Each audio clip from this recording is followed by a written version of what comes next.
हम पढ़ रहे हैं business studies chapter 1 second part, और आज हम डिस्कस करने वाले हैं क्लासिफिकेशन ऑफ बिजनेस।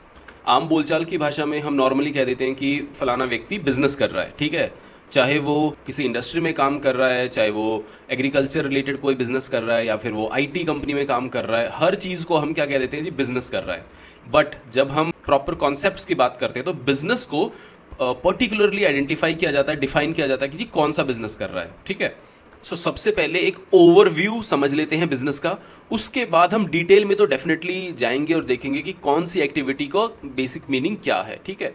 सो देखिए, बिजनेस को दो पार्ट्स में डिवाइड किया जा सकता है। First one is industry, second one is commerce, ठीक है। अब इंडस्ट्री भी तीन टाइप की होती है, primary, secondary and tertiary, right. Primary industry भी दो टाइप की होती है, extractive and then genetic. Secondary industry होती है दो टाइप की, मैन्युफैक्चरिंग एंड कंस्ट्रक्शन। मैन्युफैक्चरिंग भी आगे चार टाइप की एक्टिविटीज होती हैं, analytical, synthetical, processing and then assembling. Tertiary industry सिर्फ एक ही टाइप की होती है। बात करूं अगर कॉमर्स की, तो कॉमर्स होता है दो टाइप का, trade and then auxiliaries to trade, यानी एड टू ट्रेड। ट्रेड अब दो प्रकार का होता है, internal trade and then external trade, ठीक है। इंटरनल भी दो टाइप का होता है, wholesale and then retail. External trade एक ही टाइप का होता है। ऑक्सिलरीज टू ट्रेड होता है आपका transportation, warehousing, insurance, banking and finance and then advertising, ठीक है। यहां पे हमने एक्सटर्नल मिस कर दिया। एक्सटर्नल ट्रेड में आपका import, export and then import, ये तीन पॉइंट्स यहां पे शामिल होते हैं। अब देखिए, हमें एक ओवरव्यू यहां पर मिल चुका है, राइट। और अब हम एक एक पॉइंट को, जो भी हमने सिर्फ एक पॉइंट के तौर पे देखा था, उसे डिटेल में समझ लेते हैं। सो बिजनेस एक्टिविटी को दो टाइप में डिवाइड किया गया, इंडस्ट्री एंड कॉमर्स। इंडस्ट्री का मतलब है प्रोडक्शन और processing of goods and material, ठीक है। या तो आप कोई गुड्स को प्रोसेस करो, किसी भी सामान को प्रोसेसिंग कर रही हैं, या फिर किसी मटेरियल की प्रोसेसिंग कर रही हैं, ठीक है। अब प्रोसेसिंग का मतलब है बेसिकली, जैसे मान लीजिए आप कॉटन फार्मर से लेते हैं और उससे फिर आप टेक्सटाइल्स बना देते हैं, ठीक है। इसी टाइप से आप मान लीजिए क्रूड ऑयल लाते हैं और उसमें प्रोसेसिंग करते हैं। क्रूड ऑयल मतलब कि आपका जो पेट्रोलियम है in the raw form, right, वो आप लेके आते हैं, इंपोर्ट करते हैं, और उसके बाद आप उसमें से different products, petrol, diesel, gas और भी जितने भी इंडस्ट्रियल प्रोडक्ट्स हैं, आप वो उससे निकालते हैं, और इस एक्टिविटी को भी आप प्रोसेसिंग कह सकते हैं, ठीक है। सो इंडस्ट्री का मतलब हो गया प्रोडक्शन और processing of goods and material. जहां पे भी हम गुड्स की बात करते हैं, कोई भी टेंजिबल, कोई भी ऐसा सामान है, कुछ मटेरियल है, उसकी बात करते हैं, वहां पे इंडस्ट्री आती है।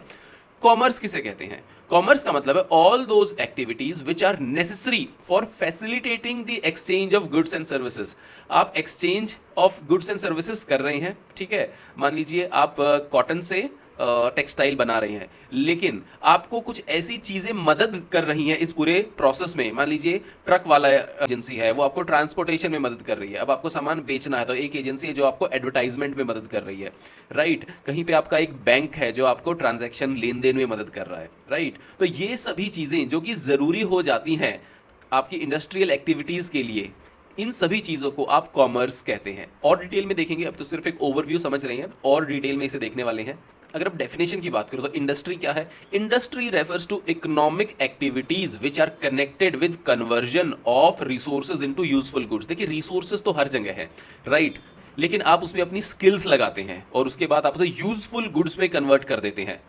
इसे अब एक एग्जाम्पल से समझ लेते हैं। सेम ही एग्जाम्पल रखते हैं कॉटन टेक्सटाइल इंडस्ट्रीज का, ठीक है। अब मान लीजिए रिसोर्सेज तो हैं, आपके खेत में कॉटन लगी हुई है, लेकिन क्या आप उससे कुछ यूज कर पाएंगे? नहीं। आप कॉटन को डायरेक्टली कैसे आप उसे कपड़े में आपको कन्वर्ट करना पड़ेगा। Without converting it into a cloth और अ टेक्सटाइल, आप उस कॉटन को कैसे यूज करेंगे? नहीं यूज कर पाएंगे, राइट। सो रिसोर्स है कॉटन, उसको आपने एक यूजफुल गुड्स में कन्वर्ट कर दिया, and that goods is your maybe your t-shirt or maybe any other piece of cloth। तो वो आपका पूरा एक प्रोसेस है, उसे वो इंडस्ट्री है। अब इंडस्ट्री का एक और मीनिंग भी है। इंडस्ट्री का मतलब है कि ऐसी ग्रुप ऑफ फर्म्स, फर्म का मतलब आप कोई भी बिजनेस यूनिट मान के चलिए। बिजनेस स्टडीज में फर्म का मतलब टिपिकली तो एक पार्टनरशिप फर्म होता है या फिर एक सोल प्रोप्राइटरशिप फर्म होता है, पर आप इसे कंपनी भी मान के चलिए, ठीक है। So it means a group of firms producing similar और रिलेटेड गुड्स। आपने देखा होगा कि अच्छा, आपका कोई रिलेटिव है वो आईटी इंडस्ट्री में काम करता है, आपने ऐसा सुना होगा, या फिर आपने सुना होगा कि ये एआई इंडस्ट्री में काम करते हैं, ठीक है, या फिर आपने सुना होगा कि ये व्यक्ति टेक्सटाइल इंडस्ट्री में काम करते हैं, राइट। तो अगर मैं एक सिंपल तरीके से बोलूं कि आईटी इंडस्ट्री में जैसे अगर काम करते हैं तो इसका मतलब क्या हुआ, आपकी आईटी कंपनीज, इन्फोसिस है, विप्रो है, और भी बहुत सारी आईटी कंपनीज हैं, तो ये ग्रुप ऑफ फर्म्स हैं जो सिमिलर नेचर ऑफ वर्क करते हैं, तो इसको आप पूरी इंडस्ट्री कह देते हैं, राइट। बहुत सारी चीजें आपको अनलर्न भी करनी पड़ेंगी, जो आप नॉर्मल तौर पे हम फैक्ट्री को भी इंडस्ट्री कह देते हैं, मूवीज में देखते हैं वही फलानी इंडस्ट्री लगी हुई है, राइट, बट हमें बुक्स के हिसाब से, कॉन्सेप्ट्स के हिसाब से उसे समझना है। So industry is basically a group of firms producing similar और रिलेटेड गुड्स, ठीक है। अब जैसा कि हमने देखा था भाई, इंडस्ट्री भी प्राइमरी इंडस्ट्री होती है, सेकेंडरी इंडस्ट्री होती है और टर्शरी इंडस्ट्री होती है। सो अगर मैं प्राइमरी इंडस्ट्री की बात करूं तो यहां पे क्या काम किया जाता है, it is concern with extraction and production of natural resources and reproduction and development of living organisms, plants etcetera. So basically natural resources में जब आप डील करते हैं, कोई भी खेती बाड़ी से रिलेटेड, एग्रीकल्चर रिलेटेड वर्क हो गया, कोई भी आपका एनिमल हस्बेंड्री से रिलेटेड वर्क हो गया, तो ये वाले जो वर्क होते हैं ये आपके प्राइमरी इंडस्ट्री में काउंट होते हैं। प्राइमरी इंडस्ट्री भी अलग अलग टाइप की होती है। First one is extractive industry. So extractive industry में क्या होता है, extractive industry supply some basic raw material, ठीक है, कैसा बेसिक रॉ मटेरियल वो अभी हम देखते हैं। And then products of these industries are usually transformed into many other useful goods, ठीक है। सो आप बेसिकली एक्सट्रैक्टिव इंडस्ट्री से जो भी सामान बनाते हैं, इस सामान को आप फर्दर दूसरी इंडस्ट्रीज में as a raw material use कर लेते हैं। फॉर एग्जाम्पल मान लीजिए फार्मिंग, फार्मिंग एक आपका एक्सट्रैक्टिव इंडस्ट्री का पार्ट है। आपने फार्मिंग की, आपने वहां से कॉटन को प्रोड्यूस किया, राइट, या फिर आपने वहां से वीट लिया। अब वीट को आगे और यूज किया जाएगा और फाइनली उसे ब्रेड बनाई जाएगी, ब्रेड को और आगे फाइनली सैंडविच बना के मे बी पिज्जा हट पे सेल किया जाएगा, राइट। सो आपका जो फार्मिंग एक्टिविटीज है, जब आपने वीट को उगाया, वो आपका एक्सट्रैक्टिव इंडस्ट्री का पार्ट हो गया। अनदर एग्जाम्पल इज माइनिंग, ठीक है। आप कोयले को माइन से जब निकालते हैं और फाइनली जब आप उस कोयले को फर्दर प्रोसेसिंग करते हैं, similarly lumbering, hunting and fishing operations, ठीक है। फिशेज आपने उगाई है, उसके बाद फिशेज आपने फिशेज को तैयार किया है बेसिकली, और उसके बाद नेक्स्ट आपका जो है उसका प्रिजर्वेशन होगा, प्रोसेसिंग होगा, राइट। तो अगली जो इंडस्ट्रीज हैं वो इसे, फूड इंडस्ट्रीज जो है वो इसे फर्दर यूज करेंगी, ठीक है। सो एक्सट्रैक्टिव इंडस्ट्रीज के बाद बारी आती है जेनेटिक इंडस्ट्रीज की। जेनेटिक इंडस्ट्रीज क्या है, these industries are engaged in breeding plants and animals for their use in further reproduction. Genetic जैसा कि नाम से ही पता लग रहा है, उसमें आप क्या करते हैं, मान लीजिए आप एक फार्मर हैं, ठीक है, आप क्या करते हैं, आप प्लांट्स की ब्रीडिंग करते हैं, एनिमल्स की ब्रीडिंग करते हैं, बेसिकली आप एक सीड्स तैयार करते हैं वहां पे।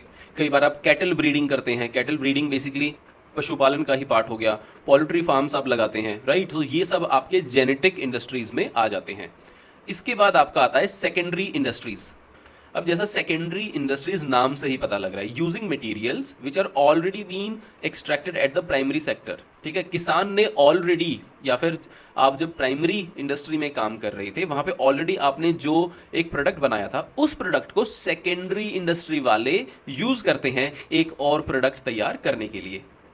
इसे एक एग्जाम्पल से समझ लेते हैं। मान लीजिए माइनिंग ऑफ आयरन ओर, ठीक है, आप खदान में से आयरन ओर निकाल लेते हैं।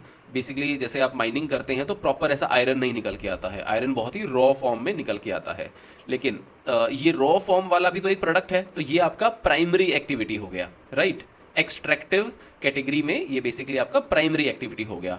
बट अब आप इसे क्या करते हैं, इस आयरन ओर में आप थोड़ा केमिकल्स जैसे कि कार्बन वगैरह ऐड करते हैं और फर्दर प्रोसेसिंग के बाद आप इसे स्टील बनाते हैं। तो ये आपका जो स्टील बना है ये सेकेंडरी इंडस्ट्री का पार्ट हो गया। क्या आप एक एग्जाम्पल और देके मुझे कमेंट्स में बता सकते हैं कि और क्या एक एग्जाम्पल हो सकता है सेकेंडरी इंडस्ट्रीज का। अब सेकेंडरी इंडस्ट्री में भी डिफरेंट इंडस्ट्री के टाइप्स हैं। So first one is manufacturing industries. तो बेसिकली मैन्युफैक्चरिंग की बात है तो इसमें आप क्या करते हैं, रॉ मटेरियल लेते हैं। एक ही एग्जांपल अगर हम रखें, मान लीजिए आपने मैंगोज को प्रोड्यूस किया, ठीक है, तो ये आपका प्राइमरी इंडस्ट्री का पार्ट हो गया कि भाई आपने पेड़ लगाए और मैंगोज वहां पे लगा दिए। लेकिन अब आपने क्या किया, उन मैंगोज को कलेक्ट किया और पिकल्स बना दिया और अब बॉटल्स में उसे पैक कर दिया, राइट। सो ये आपका मैन्युफैक्चरिंग इंडस्ट्री का पार्ट हो गया। मैन्युफैक्चरिंग इंडस्ट्री को भी आगे कई हिस्सों में हम डिवाइड कर सकते हैं। So first one is analytical industry. Analytical वाले क्या करते हैं भाई, एनालिटिकल इंडस्ट्री वाले एक किसी एलिमेंट को अलग अलग पार्ट्स में डिवाइड कर देते हैं, ठीक है, बांट देते हैं। फॉर एग्जांपल मान लीजिए ऑयल रिफाइनरी है, वो क्या करते हैं, वो मान लीजिए सऊदी से उन्होंने ऑयल का इंपोर्ट किया, एक एग्जांपल दे रहा हूं, राइट, और उसके बाद उसने ऑयल रिफाइनरी के थ्रू इसे अलग अलग पार्ट्स में डिवाइड कर दिया, तो वहां पे उसे डीजल, पेट्रोल, गैसेस और भी बहुत सारी इंडस्ट्रियल प्रोडक्ट्स उसमें से निकाल लिए। तो ये आपका एनालिटिकल इंडस्ट्री से एनालिटिकल इंडस्ट्री का पार्ट बन गया। इसके बाद नेक्स्ट है आपका सिंथेटिकल इंडस्ट्री। यहां पे क्या होता है, ऊपर वाले एनालिटिकल इंडस्ट्री में वो इसे डिवाइड कर देते थे एक प्रोडक्ट लेके, अब यहाँ पे कंबाइन कर रहे हैं, आपने अलग अलग प्रोडक्ट्स लिए, उसे कंबाइन किया और एक नया प्रोडक्ट तैयार कर दिया। एज एन एग्जाम्पल मान लीजिए आपने एक प्लेन ऑयल लिया, ठीक है, उस ऑयल में आपने थोड़ा सा परफ्यूम, कुछ खुशबू वाला एक इंग्रेडिएंट डाला, कुछ आपने ऐसा केमिकल डाला जो आपकी हेयर ग्रोथ को हेल्प करे, और इस तरह से 3-4 आइटम्स आपने उसमें ऐड किए और एक नया प्रोडक्ट हेयर ऑयल आपने अपने ब्रांड से तैयार कर दिया। तो ये आपका सिंथेटिकल इंडस्ट्री का एग्जाम्पल हो गया, right. Next is your processing industry. Processing जैसे नाम से पता लग रहा है, तो इसमें क्या किया जाता है, फर्दर प्रोसेसिंग की जाती है और आगे एक फिनिश्ड गुड्स बनाया जाता है। फॉर एग्जांपल शुगर की जब प्रोडक्शन होती है, यानी कि आपने शुगर केन लिया, उसका फर्दर प्रोसेस किया, जैगरी यानी गुड़ आपने प्रोड्यूस किया, उसका फर्दर प्रोसेसिंग किया और शुगर को तैयार किया। Same is the case with paper. आपने रॉ मटेरियल लिया, ट्रीज से रॉ मटेरियल आपने कलेक्ट किया, उसका फर्दर प्रोसेसिंग किया, केमिकल ट्रीटमेंट किया एंड देन पेपर को प्रोड्यूस किया, ठीक है। इसके बाद आपका असेंबलिंग इंडस्ट्री, नाम से पता लग रहा है असेंबली, यहाँ पे असेंबली की गई कई सारी चीजों की। जैसे आप कंप्यूटर अगर खरीदते हैं तो आप उसमें क्या करते हैं, आप मॉनिटर खरीदते हैं, आप हार्ड डिस्क खरीदते हैं, आप एक सीपीयू खरीदते हैं, माउस खरीदते हैं अलग अलग, राइट, और फिर आप उसकी असेंबलिंग कर देते हैं। Same is the case with car industry. अगर आप देखेंगे तो एक कंपनी है जो टायर बनाती है, राइट, एक कंपनी है जो सिर्फ इंजन पे फोकस करती है, एक कंपनी है जो सीट, उसका जो फैब्रिक है वो बनाती है, और फाइनली फिर एक कंपनी उन सभी प्रोडक्ट्स को लेके असेंबली कर देती है, राइट। सो ये आपका असेंबलिंग इंडस्ट्री का पार्ट हो गया। आगे बढ़ते हैं कंस्ट्रक्शन इंडस्ट्री। तो जैसा नाम में ही पता लग रहा है कि भी कंस्ट्रक्शन रिलेटेड है, यहां क्या होता है, आपका construction of buildings, dams, bridges, ठीक है, आपका ये सब चीजें बनाई जाती हैं, ठीक है। लास्ट में आता है आपका टर्शियरी इंडस्ट्री। ये क्या करते हैं, ये जी सपोर्ट प्रोवाइड करते हैं। क्या सपोर्ट प्रोवाइड करते हैं, जब आप कोई भी प्राइमरी एक्टिविटी कर रहे हैं, ठीक है, आपने कॉटन लगाया, तो कॉटन के लिए जब आपको बीज लेके आना था तो आपको ट्रांसपोर्टेशन की जरूरत पड़ी, वहां पे सर्विस हो गया, टर्शियरी वाले आते हैं, ठीक है। सेकेंडरी इंडस्ट्री वाले कुछ काम कर रहे थे, प्रोसेसिंग कर रहे थे, ठीक है, तो उनको लगा कि यार सामान बन गया है, अब इसका इंश्योरेंस करा लेना चाहिए, ठीक है। अगेन एक सपोर्ट एक्टिविटी है, राइट। तो जब भी प्राइमरी और सेकेंडरी वाले काम करते हैं तो टर्शियरी वाले पीछे से उन्हें सपोर्ट देते हैं कि भाई हम आपका ये काम फैसिलिटेट कर रहे हैं, तो ये आपके सभी काम टर्शियरी इंडस्ट्री में आ जाते हैं। इसके एग्जाम्पल हो सकते हैं transport, banking, insurance, warehousing, right, communication, packaging, advertising, सारी सर्विसेज हैं, ठीक है, जो आपके प्राइमरी एंड सेकेंडरी इंडस्ट्रीज को सपोर्ट करते हैं। तो अभी हमें इंडस्ट्री का आइडिया हो गया, अब बात कर लेते हैं कॉमर्स की। कॉमर्स में दो चीजें हैं। सो अगर इस चार्ट के हिसाब से बताऊं तो आपका बिजनेस के हमने इंडस्ट्री, प्राइमरी, सेकेंडरी, टर्शियरी, ये पूरा पार्ट हमने अभी कवर किया है, और अब हम कॉमर्स पर आ गए हैं। कॉमर्स के दो पार्ट है, trade and auxiliaries to trade. अभी उसे समझते हैं। सो ट्रेड का मतलब क्या है, ट्रेड का मतलब है buying and selling of goods, right. तो जब भी कोई परचेज या सेल कर रहा है गुड्स का, वो आपका कॉमर्स का पार्ट हो गया, ठीक है। अभी बाइंग एंड सेलिंग करना इतना आसान तो है नहीं, राइट। आप जब सेल करेंगे तो पैसे लेंगे, पैसे आप कैश में हो सकता है ना लें, ठीक है, तो आप क्या करेंगे, आप उसे चेक ले लेंगे या डायरेक्ट यूपीआई से पेमेंट ले लेंगे। तो वहां पे एक बैंक है जो ये पूरा सपोर्ट सिस्टम प्रोवाइड कर रहा है, और आपने सामान तो ले लिया, अब आपने उसे घर पे तो स्टोर करेंगे नहीं, आप उसे एक वेयर हाउस में स्टोर करेंगे जहां से आप उसे फर्दर सेल करेंगे, राइट। तो एक ऐसी संस्था जो आपको वेयर हाउसिंग सर्विस प्रोवाइड कर रही है, तो ये सभी आपके ऑक्सिलरीज टू ट्रेड में आ जाते हैं। सो अब हम डेफिनेशन वाइज बात करते हैं कि चीज को, कॉन्सेप्ट को समझना एक बात है, और एग्जाम में आपको जब डेफिनेशन लिखनी पड़ती है तो आप थोड़ा टेक्निकल वर्ड्स वहां पे यूज करते हैं, ठीक है, ये दूसरी बात है। सो अगर मैं डेफिनेशन पॉइंट ऑफ व्यू से बोलूं तो trade refers to sale, transfer और exchange of goods either in physical और वर्चुअल फॉर्म। आपने क्या किया, गुड्स का सेल परचेज किया। फिजिकल फॉर्म यानी कि आप मार्केट गए और वहां से आपने खरीद लिया या बेच दिया। वर्चुअल का मतलब है कि आपने ऑनलाइन ही मान लीजिए एक कोर्स परचेज कर लिया किसी का, ठीक है, या फिर आपने एक सॉफ्टवेयर परचेज किया। तो ये पूरा आपका जो प्रोडक्ट है वो वर्चुअली आपके मेल बॉक्स पे या व्हाट्सएप पे आ गया, राइट। तो ये आपका वर्चुअल मेथड है। It helps in making the goods produced available to the consumer और यूजर्स। भाई जो भी गुड्स बनाए हुए हैं किसी मैन्युफैक्चरर ने, राइट, ट्रेड की हेल्प से वो अल्टीमेटली कंज्यूमर तक पहुंच जाते हैं। देखिए मैन्युफैक्चर आपने कर दिया, ठीक है, अब आपकी फैक्ट्री में बहुत सारा माल है, आप खेतीबाड़ी कर रहे थे, आपने बहुत सारा वीट प्रोड्यूस कर दिया, लेकिन उस वीट का क्या फायदा जब तक वो किसी कंज्यूमर तक ही ना पहुंचे, राइट। सो ट्रेड फैसिलिटेट करता है उस प्रोडक्ट को उस लास्ट कंज्यूमर तक पहुंचाने का काम। अब ऑक्सिलरीज टू ट्रेड क्या है?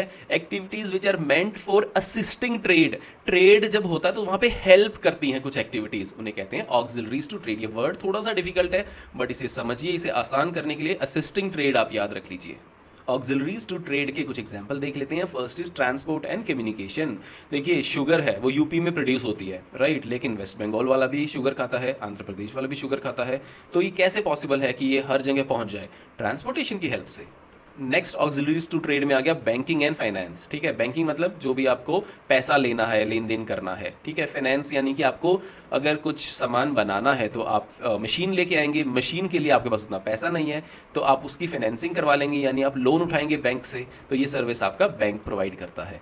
Next is warehousing. Basically आपने जो भी सामान खरीदा उसे आप स्टोर करेंगे, तो ये एक तीसरा व्यक्ति है जो स्टोरिंग की फैसिलिटी आपको दे रहा है, तो वो वेयर हाउसिंग फैसिलिटी हो गया।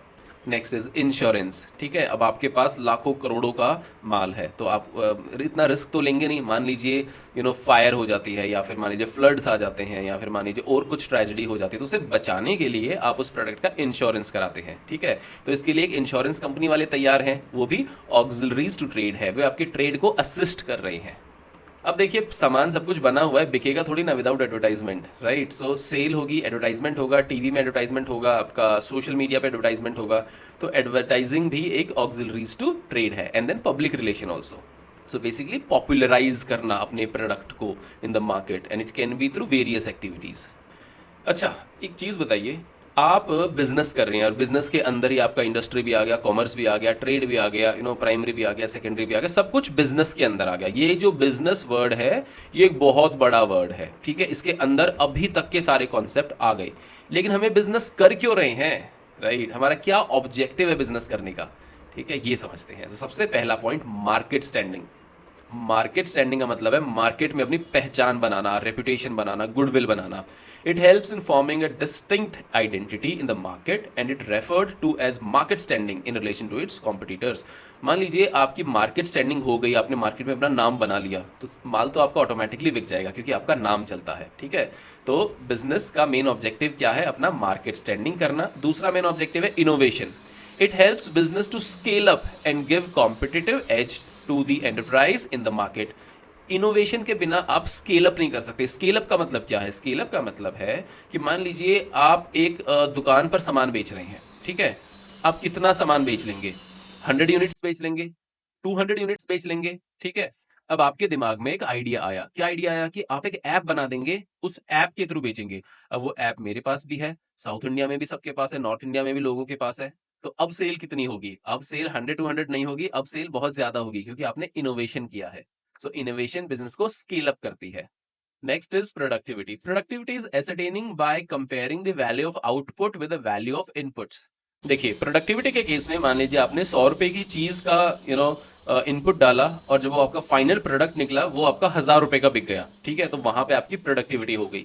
एग्जाम्पल, मान लीजिए आपने एक मिल्क लिया, आपने कुछ लीटर मिल्क लिया, may be at the cost of may be 70 rupees litre और सो, और मिल्क को लेकर आपने उससे घी तैयार किया और घी को आपने मे बी 1000 रुपीज केजी में बेच दिया, ठीक है।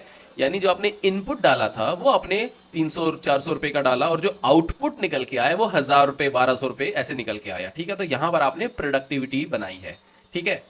और अगर आप बिजनेस में लगातार ग्रो करना चाहते हैं तो आपको अपनी प्रोडक्टिविटी इंक्रीज करनी पड़ेगी। कैसे? आपको अल्टीमेटली एफिशिएंटली काम करना पड़ेगा और आपको कोशिश करनी है कि आपकी लागत कम आए, कॉस्टिंग आपकी कम आ रही है और आपकी सेल वैल्यू ज्यादा है जिससे आपका प्रॉफिट ज्यादा आए, right. Next objective of a business is physical and financial resources.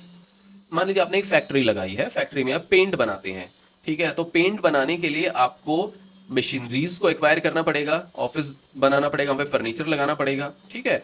आपको मे बी कुछ व्हीकल्स भी लेने पड़े।